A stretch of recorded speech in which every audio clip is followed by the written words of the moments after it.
So we are very fortunate to have with us this morning the Commissioner of the Professional Regulation Commission.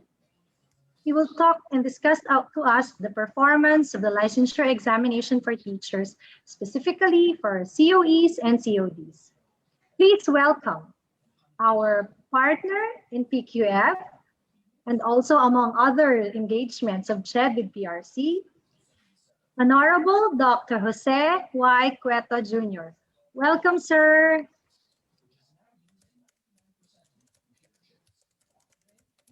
Sir.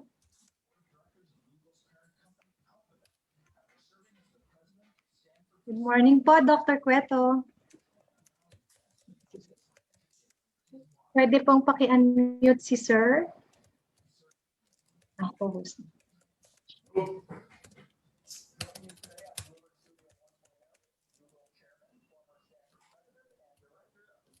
Wait a little while. Dr. Cueto will be sharing his slides. Andito po siya.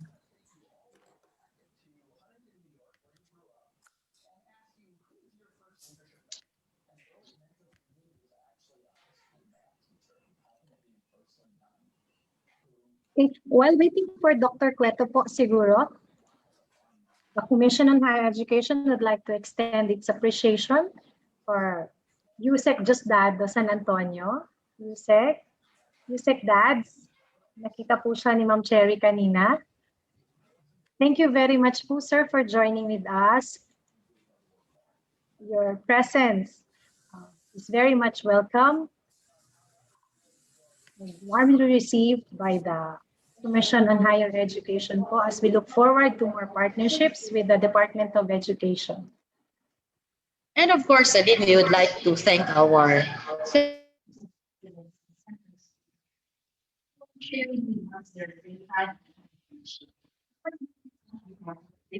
anyway, we were able to generate a very good data, which were thoroughly navigated by President Tata. Thank you, Dr. Tata. This is the beginning of coming out with data analytics for programs. We are beginning with teacher education, and the rest of the programs, specifically those with licensure exams, will have live data analytics in the near future. Maraming pong salamat. So may we know if Honorable Dr. Jose Cueto is ready to share his slides?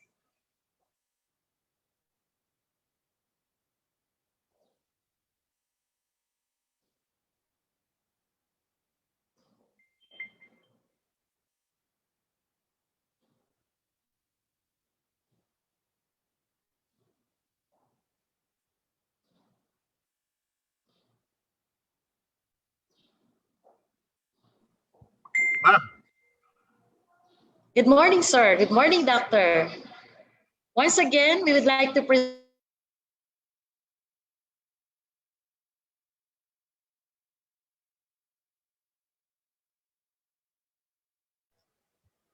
I am muted and my screen is disabled. I cannot share my PowerPoint presentation. Dr. Cueto, sir, you can now share your screen. Oh, this is Can I ask OPST to please stop sharing their screen?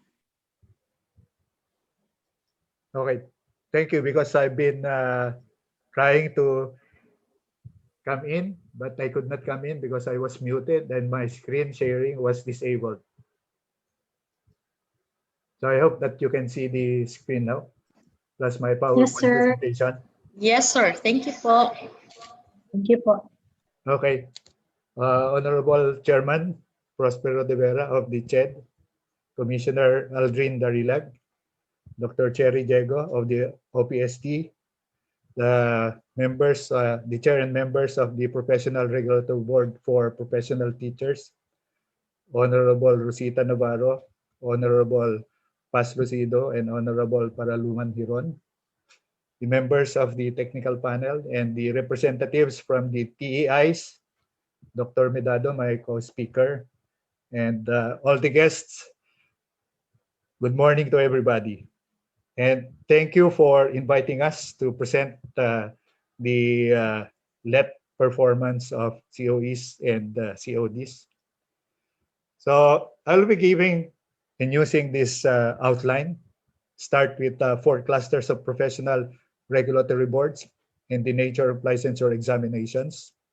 The PSGs, the overall scheme of licensure examinations, the table of specifications and Bloom's taxonomy, the passing percentages in the LET, first-time takers and repeaters, and the presence of two standards, the COEs and CODs, and the systems-based performance assessment and planning.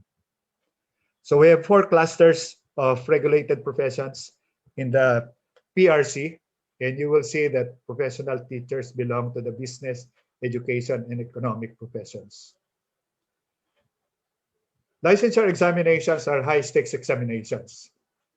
They may take a one-day examination, but it already determines whether the graduates or examinees will be able to enter the workforce. So it provides a threshold which determines who among the graduates are allowed to enter the country's workforce, as I mentioned earlier. It is aimed to assess compliance with competency and technical standards of regulated professions. And we can see this in the regulatory laws. Number 4, it is aimed at protecting the public from unqualified, incompetent, and unsafe professional service providers. And it provides registration and licensing policies and procedures which were embodied in professional regulatory laws. The PSG for the Bachelor of Elementary Education and the PSG for the Bachelor of Secondary Education are used in coming up with our table of specifications. So that is the main source of our TOS. Of course, the regulatory laws also come in here because the regulatory laws sometimes mandate the subjects, the competency standards, and of course the rating, meaning the standards, whether it's 75%, 70%, and a secondary requirement without a grade lower than 50%, or without a grade lower than 60%, or without a grade lower than 65%. So there's variation as far as the rating requirement is concerned, and even in the secondary requirement. So the TOS, there's a basis for the formulation of items. Then we do standard setting. We do peer review, and that's the quality assurance mechanism number 2. Only peer-reviewed items are encoded into the test question data bank.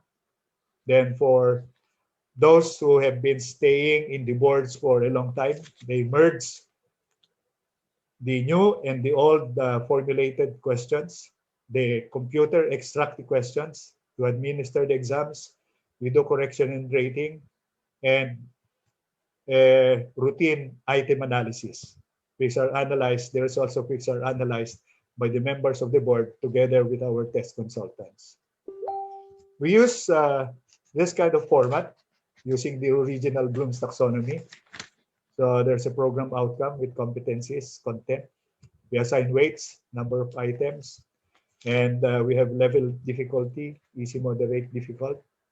Then we use the original Bloom's taxonomy or the revised Bloom's taxonomy with verbs from remembering to creating. So we usually encourage the PRB members to assess the higher order thinking skills, especially if they are giving only a small number of items for a certain content or topic. And you can now see the passing percentages in the business, social, and education cluster. And for the teacher, elementary level, the passing rate from calendar year 2015 to 2019 is only 25.94%. For the secondary level, it's 37.14%. We came up with the cumulative performance for professional teachers in both levels. And again, this covers 2015 to 2019. And we stratified them into 75% and above passing percentage. And as you can see, 80 ACIs at the elementary level, 222 at secondary level, from 50% to 74% passing percentage, 157 and 368 respectively. From 36% to 49% passing percentage, 216 and 501 for secondary level. For 35% and below passing percentage, we have 1,268 and 1,343.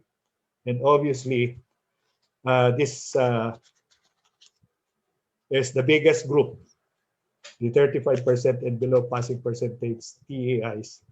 And we have 268 and 218 with zero passing percentage the last 5 years from 2015 to 2019. So you can see the total number of TEIs, 17 to 2,400. And we also divided the examinees to first-time takers, repeaters. But as I will discuss later on, there resulted two standards. And if you look at this table, the first-time takers for the period 2015 to 2019 at the elementary level numbered 267,708, and that's only 39.3%. While as the repeaters numbering 413,029 composed 60.6% of the overall total of 680,737. At the secondary level, the first-timers, first-time takers, numbered 447,000, and the repeaters, 441,000. That's 49.6% and 50.3% of the total 889,078. The PRC standard is we always use the overall passing percentage. And as you can see here, I eliminated the names of the schools. But you look at the first-timers, the column of the first-timers, the second column of repeaters, and the overall passing percentage or the institutional passing percentage of all TEIs. And as you will note, if you look at the number of repeaters, school number 36 would have 292 repeaters, whereas they only had 81 first-time takers. Again, for number 35, 160 repeaters and only 72 first-time takers. For number 34, 586 repeaters, first-time takers, 377, and so on. And the message here is that there are instances when the repeaters outnumber the first-time takers. The CHED standard, as reflected in CHED CMO number 16, series of 2015, where it included the criteria and scoring guide for selection of COEs and CODs in teacher education for instructional quality of 45%. 15% is assigned to quality of performance of graduates. But this time, it specified that at least 75% passing percentage of first-time takers only. It does not include the repeaters. And for the COE, it is 65% passing percentage for COD. And this applies for 3 years, a total of 6 examinations. So the standard that we use in the PRC is different from the standard mandated in this CMO.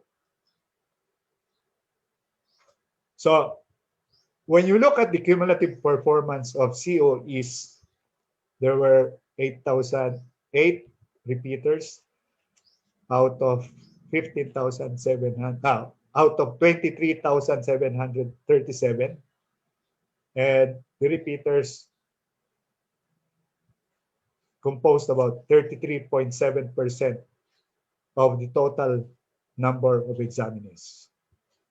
So what we can see here is that for COEs, you can now see at the elementary level and secondary level, the number of first-timers, 66.2%, secondary level, 70.2%, and the number of repeaters, 33.7 and 29.7. For CODs, the number of first-time takers is 46.3%, and the repeaters is 53.6%. For the other level, secondary level, is 54.1%, and the repeaters, 45.8%. So the issues and concerns that we have identified are the following. The PRC provides the overall institutional passing percentage, which includes both first-time takers and repeaters. However, the CHED CMO specifies that only the first-time takers will be considered. In effect, we are using two standards, and this means the PRC and the CHED. Second, the philosophy of institutional responsibility, accountability is not being followed if we have two standards. If schools claim credit for the performance of graduates who pass and top the licensure examinations, then they should also claim responsibility for the examinees who fail and become repeaters. And the question to be asked is, what interventions are being implemented to help the repeaters pass the licensure exams because they have been pulling down the passing percentages for many years? Fifth is the policy of just considering the first-time takers a sound policy. Will it not exacerbate the problem? Because some schools can just focus on their first-time takers and may end up neglecting their repeaters. And will basing the institutional passing percentage on first-time takers only constitute an artificial and convenient statistics, especially if there are significant numbers of repeaters, as I have shown you in previous statistics. If the CHED CMO number 16 series of 2015 mandates 75% and 65% passing percentages for COEs and CODs, then the 25% and 35% who may fail will accumulate and will account eventually for a significant number of repeaters. This is the reason why at some time in the future, the number of repeaters will equal or even exceed the number of first-timers. So I place there the implication that COEs and CODs must aim for a higher institutional passing percentage. Additional considerations, if we now look at the 1,268 TAIs and 1,343 TAIs with passing percentages below 35%, then it means that 65% of graduates from this group who fail the LET will become repeaters, and the number would balloon every year, contributing to the big number of repeaters.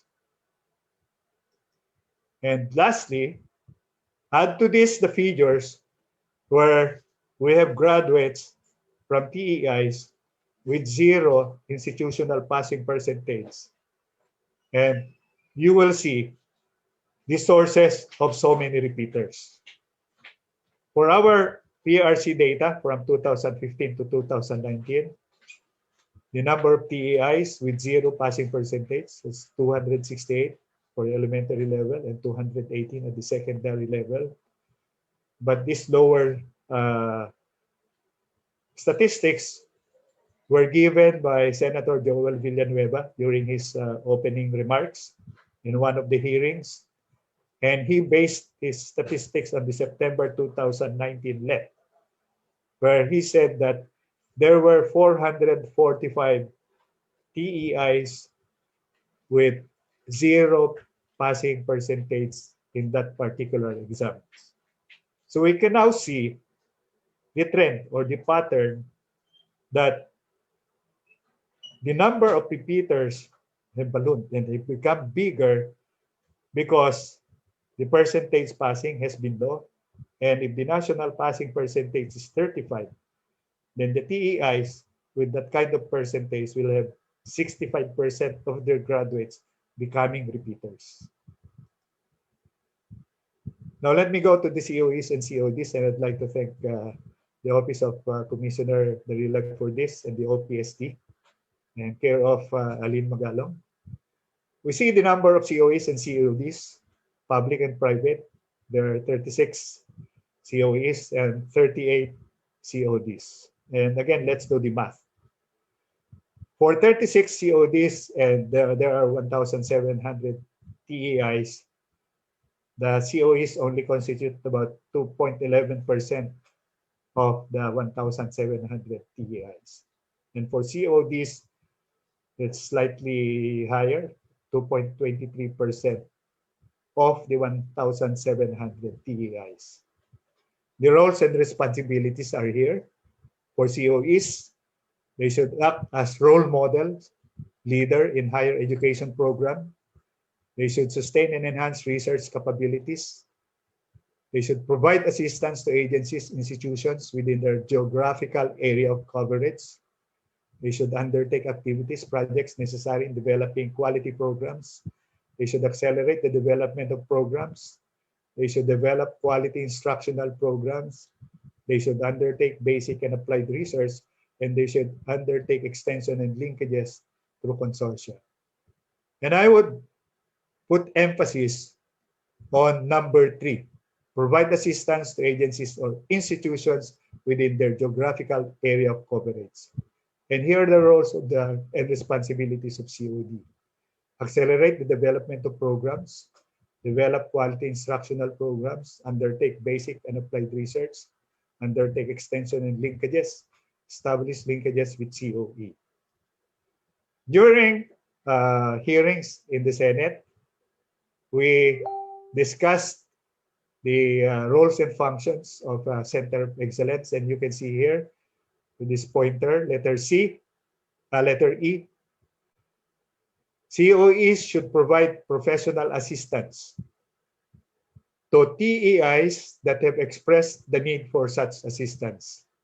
I actually raised a question here because the problem is that here, the TEIs should first express the need for such assistance. And I asked Senator Win Gatchalian, I raised this issue to the chairman of the committee during that hearing, that what will happen if many TEIs do not express the need for such assistance? How will COEs come in and comply with their role of assisting institutions, especially in their geographical areas? So I'm giving you samples of TEIs with passing percentages below 35% in certain regions. And this is NCR. And you see for elementary level, there are 96. For secondary level, there are 123. But there are only 7 COEs which will take care of these TEIs with passing percentages below 35%. That's for NCR. For Calabar Zone, the TEIs with passing percentages below 35%, 122 for elementary level, 128 for secondary level. But there are only 3 centers of excellence. You see here the list. For my own region, because I come from Ilocos Sur, there are 68 at the elementary level and 68 also for the secondary level. And you also see there are 3 centers of excellence, one in Ilocos Norte, Pangasinan, and Tauban. For Cagayan Valley, again the same pattern. There are only 3 COEs. For Central Visayas, and you see here, Cebu with the biggest, 82 and 77, and there are only 3 centers of excellence. For Davao region, there are 56 and 55, and there are only 2 centers of excellence. And a part of the bill, there was a provision which previously stated that the aim is for 1 COE to be established per province. And since there are only 36, we are very far from attaining that number. So the last part of my presentation is this, and I presented this to the Senate, that we should have a systems-based performance assessment and planning following the TQM principle, that when something goes wrong, look at the whole system and not just focus on a single component. And I know that there are several components. And again, the teacher education system has this kind of framework, overall framework, that there are higher education policies set by the government. There are teacher education policies set by the PhDs. There is a regulatory framework. There is a quality assurance framework, because in addition to the COEs, CODs, external accreditation is a very important aspect. Then compliance with the National Qualifications Framework, the PQF, the Institutional Sustainability Assessment Framework. And of course, the Staffel-Beam model of program evaluation, the CIPP.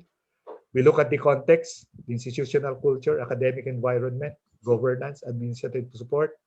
As far as the input is concerned, we focus on the students. As far as the process is concerned, we focus also on student admissions, screening, selection, and the products, of course, students and graduates. But all the components here are very important. I know that we will have an FGD this afternoon, and I think we will be discussing a lot about the components of this system and the overall education system. So in summary, what I've given you are discussions on the clusters of our regulatory boards and the nature of licensure exams, how we use the PSGs in the overall scheme of licensure examinations, and the formulation of our table of specifications and the use of the Bloom's taxonomy. I presented to you the passing percentages in the licensure examination for professional teachers, the first-time takers and repeaters, and of course, what we use in the PRC and what is being used in the CHED, the COEs and CODs, and the roles and responsibilities, the number of COEs and CODs in relation to the total number of HCIs, and the systems-based performance assessment and planning. So thank you very much for your kind attention.